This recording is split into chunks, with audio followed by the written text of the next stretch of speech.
passo a palavra ao doutor José Roberto Melo Porto. Boa tarde. Em primeiro lugar, queria agradecer aqui o convite ao desembargador Jean de poder estar presente nesse seminário. Um seminário que é diferente do que a gente está habituado a ver no nosso meio de direito, que é um seminário realmente intersetorial, né, propositivo. Para mim, pessoalmente, adianto que me agregou muito ouvir o Alexandre e o Felipe, né? É um problema que atinge a todos nós. Então, acho que é um grande evento que a gente está podendo acompanhar. Eu lembro que li há pouco tempo, já li não sei quantas vezes, o livro do Calamandrei, falando sobre os advogados. Ele diz que o advogado bom, ele tem que ter dois predicados, ser breve e claro. Mas se não puder ser claro, que seja pelo menos breve. Porque o juiz vai olhar e falar, falou tão pouco, deve ter razão. Eu não sei se o juiz pensa assim, mas eu sei que a essa altura, separando, sendo eu o problema entre todos nós e o almoço, né, eu vou tentar ser o mais breve possível, até porque muito que eu já ia refletir já foi abordado aqui. A exemplo do desembargador Grandinetti, eu tenho tentado gastar meu tempo. Eu ainda não escrevo biografias de desembargador, mas tenho tentado usar meu pouco tempo livre para ler fora do direito. E há pouco tempo eu resolvi comprar na Amazon. Queria até agradecer, Felipe, questão do transporte aqui, né? O Alexandre falava também. Lá em casa chegam muitas embalagens da Amazon. Eu tenho medo de estar pagando por essas embalagens, sendo sincero. E é impressionante, a gente compra e bota assim, se comprar ainda agora, em 10 minutos, chega ainda hoje. É uma coisa que realmente a gente não vê, mas é impressionante. Eu estou convicto de que cada dia mais que as coisas funcionam por milagre. Que as empresas funcionam por milagre, ainda mais no Rio de Janeiro, porque é um desafio seguido de outro, né? Então, e aí eu comprei um livro do Nelson Rodrigues, que trazia algumas de suas crônicas lá da década de 60, desembargador Custódio. E uma delas, ele comentava que estava no ponto de ônibus, olhou para o lado e tinha uma mulher toda machucada indo para o trabalho. Ele ouvia a conversa entre essa mulher e a outra que fazia companhia e descobriu que ela tinha sido espancada pelo marido. E estava indo para trabalhar. Ele ficou pensando, não tem um irmão, não tem um filho, ninguém fez nada? Ele concluiu olhando também para o cenário da Guerra Fria, né? Algumas guerras aqui pontuais, coisas que não mudamos, né, nos dias de hoje. Ele falava, ninguém faz nada, o mundo é só plateia.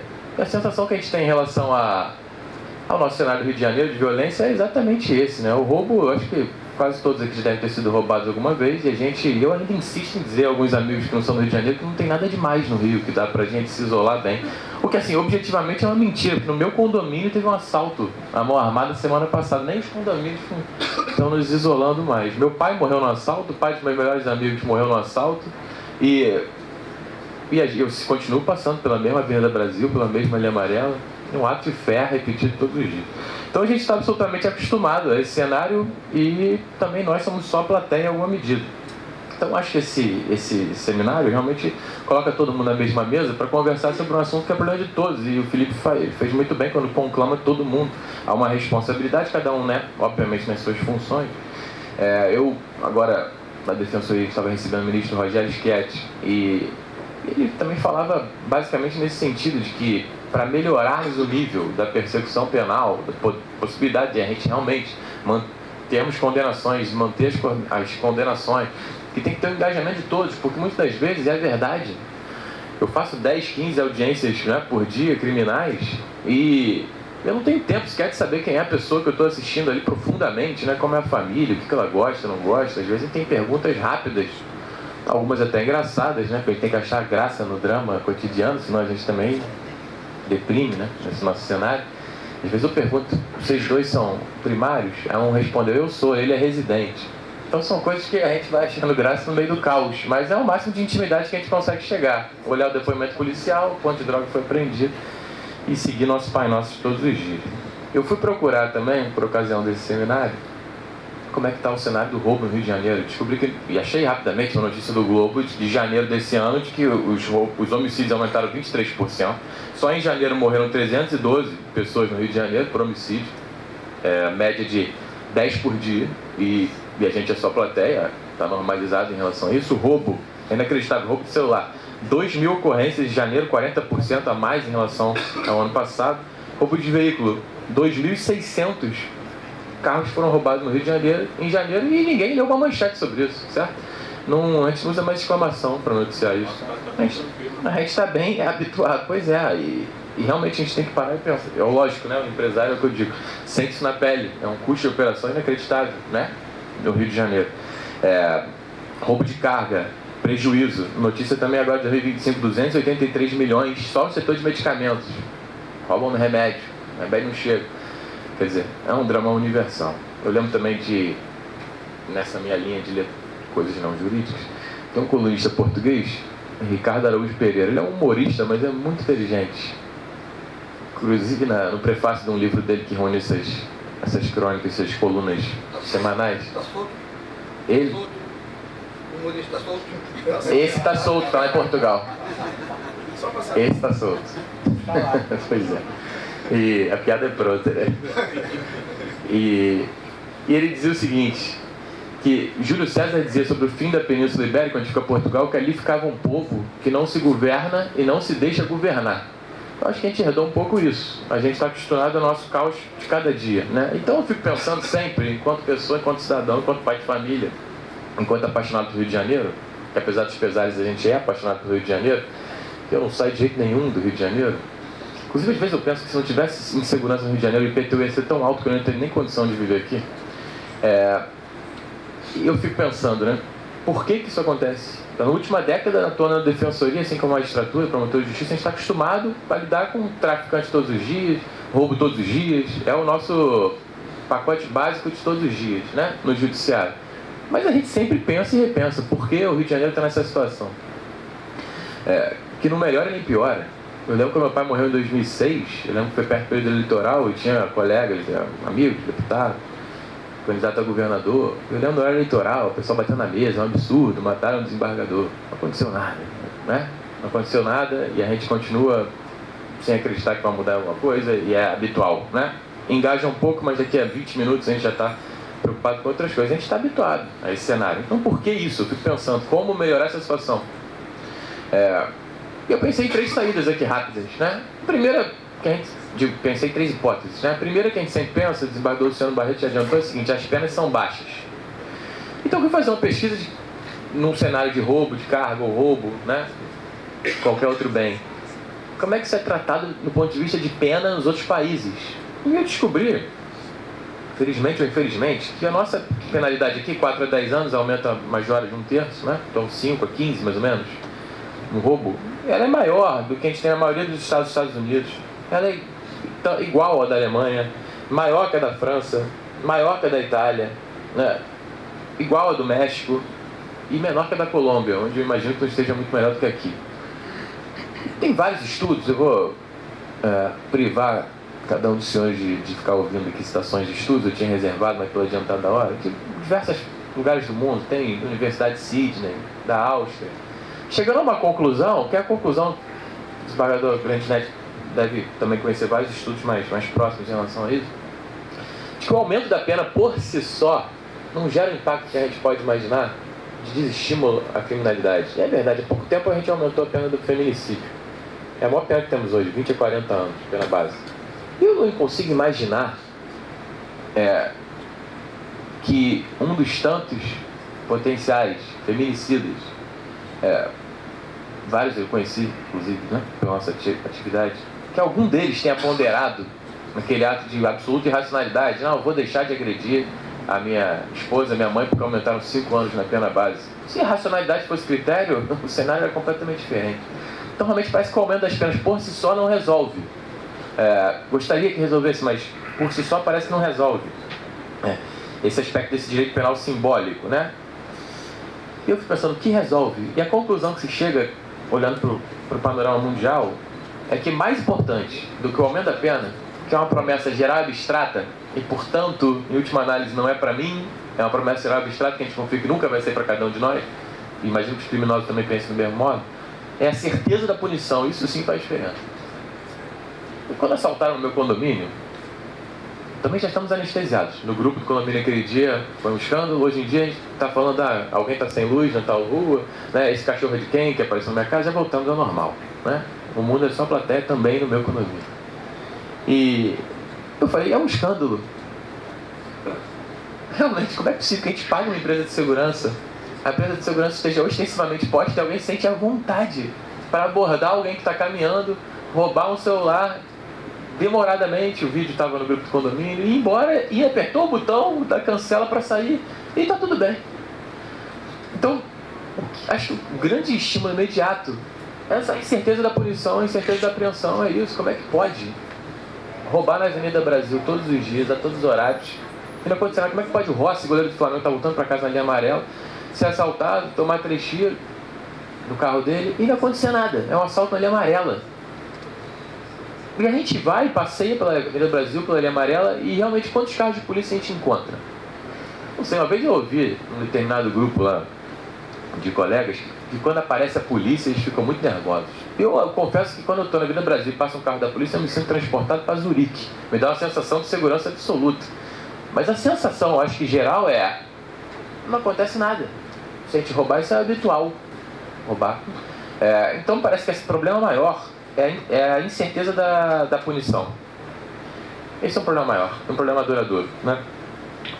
Essa é a primeira hipótese. As penas são altas. As penas, acho que elas são razoáveis. Poderíamos aumentar alguns, há uma certa incongruência. Tem crimes que as penas são muito altas, outros muito baixas.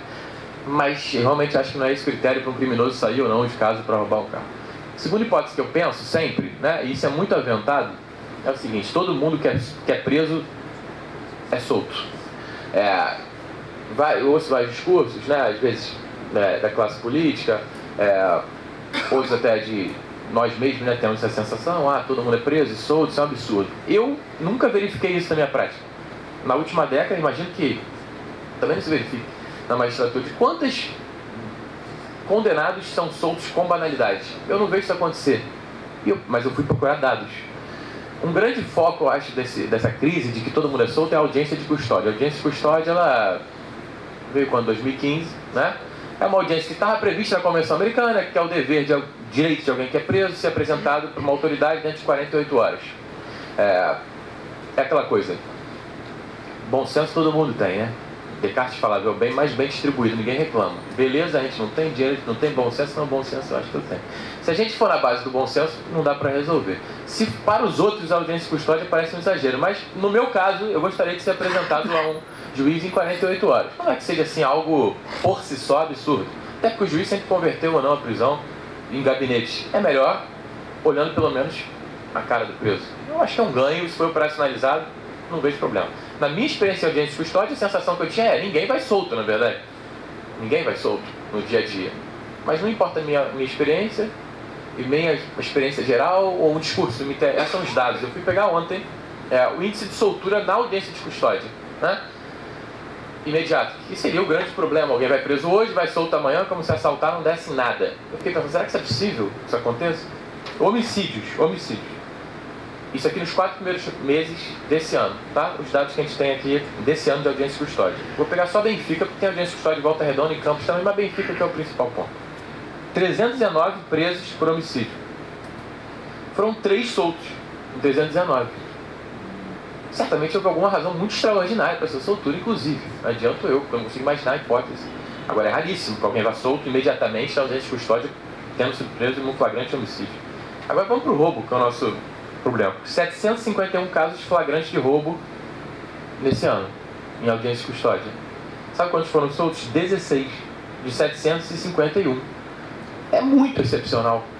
Falo do meu depoimento pessoal, mas falo também olhando para os dados. E tem esse relatório, posso até dividir depois, de vários outros crimes, né? Tráfico aí, ok, tem mais gente que vai solto, 2.000 presos, 200 são soltos, mas tem muito tráfico primário, privilegiado, e aí já numa gestão, o judiciário está acostumado a eventualmente soltar algumas hipóteses ali, não de traficantes ponto mais, mas né, que a gente percebe que é uma coisa ainda embrionária e ainda pode ter jeito. No furto, ok, furto, mais gente vai solto, isso realmente é um recado ruim, mas a lei não autoriza. A prisão, em muitos casos, a gente não pode prender a desrespeito da lei. Desrespeitar a lei não é a equação que a gente pode acreditar que vai resolver os nossos problemas, se a gente está aqui justamente para garantir que a lei seja cumprida e efetiva, né? Então, o que eu queria passar nessa mensagem do segundo ponto de todo mundo vai solto não é esse cenário de caos. Digo porque eu estou do mesmo lado dos senhores e acho que está todo mundo no mesmo barco, né? Um barco aparentemente não afunda por teimosia, né? Que é o Rio de Janeiro. Mas não acontece isso. Ainda mais em roubo, ninguém vai solto na audiência de custódia. Não é a realidade numérica, né? Esse não é o nosso problema. Me preocupa mais quem não foi preso sinceramente. A gente falou 2.600 roubos de carro, só carro, em janeiro. E aqui, nos 4 meses, 750 conduzidos à audiência de custódia. Então tem muita gente que rouba e, obviamente, não vai preso. Acho que esse é um problema maior. E outro dado interessante que a custódia nos traz é reiteração. Será que a história que se conta vai preso hoje, é solto amanhã e volta semana que vem? Esse é o discurso. O que é um negócio escandaloso. Escandaloso, inaceitável. Assim pode ser inaceitável. Reiteração, pegando todo mundo do ano passado e nos 4 primeiros meses. Quantos foram presos em audiência de custódia, passaram pela custódia nos últimos 16 meses e voltaram? 1%. 1% voltou. É quase ninguém, não é a realidade, não é regra. Eu estou tentando passar uma boa notícia. Não, isso é bom. Apontar que é o seguinte, esse não é o problema. Tem muito problema. Mas não é a audiência de custódia, não é o judiciário, me parece, o problema. Sinceramente, do ponto de vista de soltura. E o terceiro ponto que eu queria trazer para fechar o primeiro era que as penas são altas, são baixas. Não me parece, um panorama comparado. Segundo, todo mundo vai solto. Não me parece, olhando para os dados. E o terceiro a sensação de impunidade é muito grande. Isso me parece que é uma verdade. Eu ia até propor aqui trazer um paralelo com outros casos de integração do setor privado com o setor público. Mas acho que o Alexandre já falou longamente disso, me deu inclusive um alívio saber que também no setor de combate ao roubo a iniciativa privada é um grande parceiro do Estado, porque esse exemplo que ele dá em relação a um container que a iniciativa privada tem que comprar para a polícia é a realidade absoluta que a gente percebe. A gente sabe que tem amarras no serviço público. E também a polícia, eu prefiro ser teimoso e acreditar que também a polícia acorde todos os dias contra tudo e contra todos e tente fazer o impossível. Eu acho que essa é a regra geral, com várias mazelas. Então a gente precisa ter claro que temos muito a avançar, todos estamos juntos.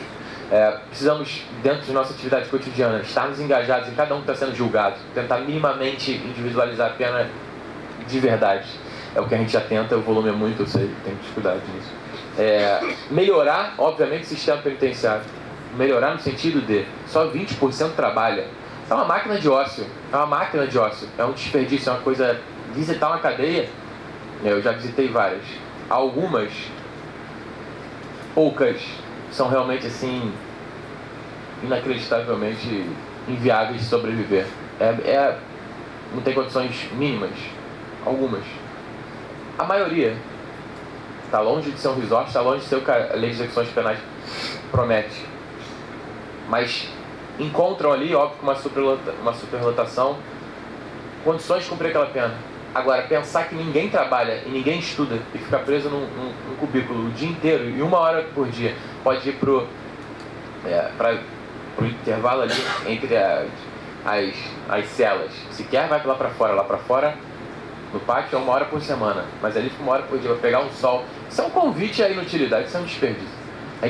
Esse é um campo que eu acredito que a gente tem que avançar. Colocar o preso para trabalhar. Para ganhar uma dignidade, isso é a porta grande da ressocialização. Se a gente quer acreditar que pode ter alguma saída, porque realmente o preso 1 hora vai para a rua. Mais anos, menos anos, ele vai progredir e vai ser solto. Agora, sair igual ou pior do que entrou, eu acho que é um grande desperdício. Então tem pontos claros assim, que a gente consegue melhorar. Para encerrar, eu lembro sempre, mais uma vez, desembargador Grande Neto, eu lembro sempre de um conto de Humberto de Campos, um livro que ele tem, chamado A Sombra de Tamareiras.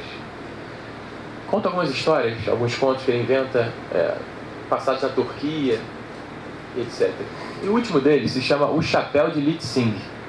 A história é a seguinte: o Lit Singh estava caminhando, o cesto de Lit Singh, estava caminhando e encontrou um cesto no fundo da sua casa. Pegou o cesto e levou para casa. Deixou ele parado e jogou o seu chapéu dentro do cesto. Quando foi olhar, tinham 2 chapéus. Falou, dobrou? Aí falou para a mulher, olha, achei um cesto mágico, não conta para ninguém. No dia seguinte todo mundo sabia que o cesto fazia isso. E o vizinho veio e falou, esse cesto é meu. Ele falou, esse cesto não é seu, não tem como ser. Levaram para o juiz. O juiz, ouvindo esse caso, ouviu um e ouviu o outro. E o Lit Singh falou, é impossível que o cesto tenha sido do vizinho, porque o rio sobe. A minha casa é antes dele no rio, não tem como o cesto subir o rio. E aí o juiz responde para ele, Lit Singh, eu vou ler textualmente, Lit Singh. O juiz já pensando em levar para casa aquele cesto, naturalmente, né? Porque depois ele quis levar para casa para fazer uma perícia, voltem amanhã.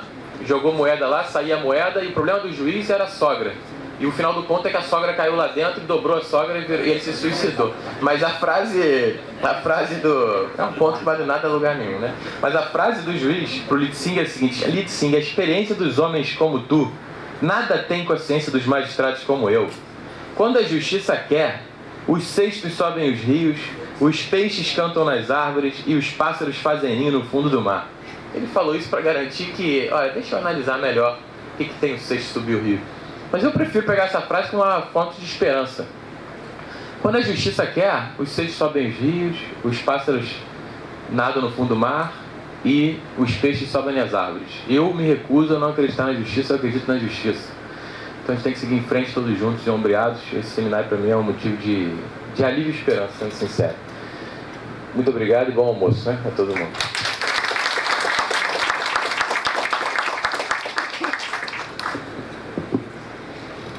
As pessoas já estão falando em almoço, né? Isso quer dizer que eu devo falar muito menos do que eu falei na primeira manifestação minha.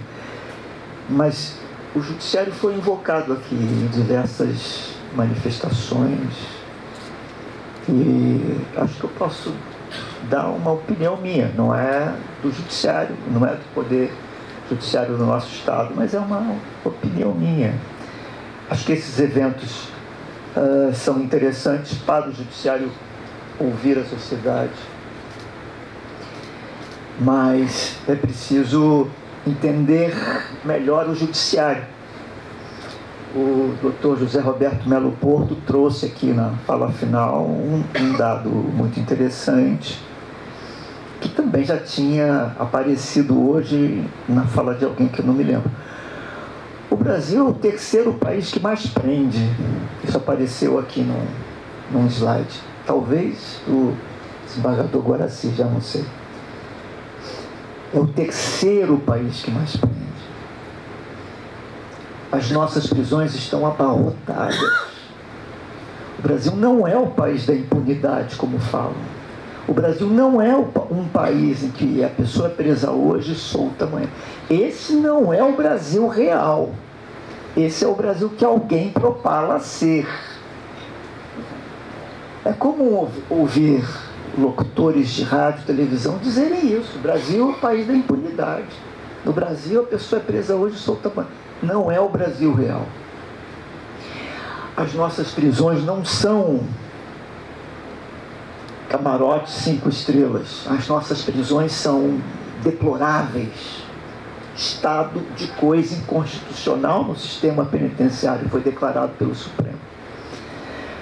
Então, o judiciário faz a sua parte. Se há motivo para condenar, o judiciário condena. Se há motivo para soltar, o judiciário solta. Mas o judiciário não é órgão da segurança pública. Os órgãos da segurança pública são aqueles da Constituição, artigo 144. De modo que o judiciário conversa sobre segurança pública, mas ele não pode ter política de segurança pública, ele não pode conduzir a segurança pública, senão ele perde a equidistância para julgar. O judiciário é um poder contramajoritário para proteger a cidadania, direitos e garantias fundamentais. Esse é o objetivo, essa é a missão do Poder Judiciário. E nessa missão, o Judiciário tenta proteger direitos e garantias individuais, mas às vezes para proteger garantias se sacrificam outros, para proteger direitos se sacrificam outros. É uma balança difícil de equilibrar. Nesse âmbito surge a ADPF, citada aqui.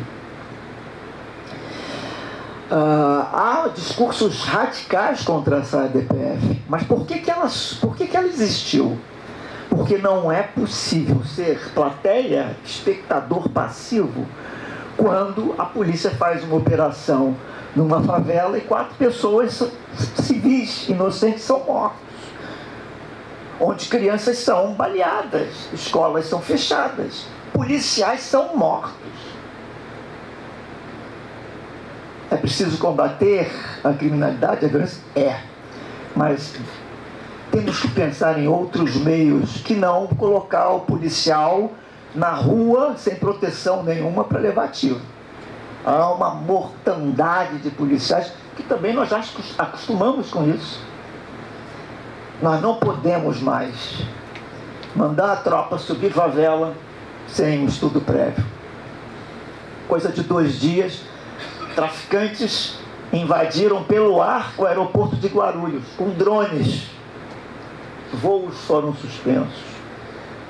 Tudo porque eles não conseguiram despachar uma carga de tráfico de drogas. Eles foram com drones. Os traficantes têm drones. Não é mais o traficante que vai no Guarulhos de peito aberto. Não. Os drones vão.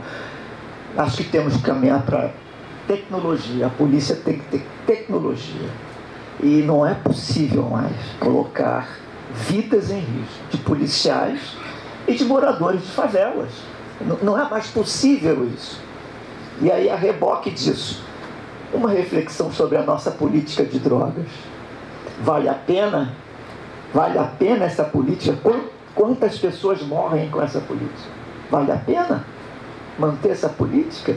O Estado sempre perdeu para o tráfico de drogas. Sempre perdeu. E vai continuar perdendo se nós não pensarmos numa outra política para combater drogas. Outros países já adotaram com relativo sucesso. E nós estamos com um discurso radical contra a alteração dessa política de drogas, que é uma política de matança. Bom, não quero falar mais, já falei muito. Estou vendo aqui todo mundo com fome, de modo que vamos encerrar, porque estamos muito atrasados. Temos o almoço e temos mais alguns painéis. De modo que, se o nosso presidente me permitir, eu declaro encerrada essa sessão e vou distribuir os certificados aqui para cada um dos participantes.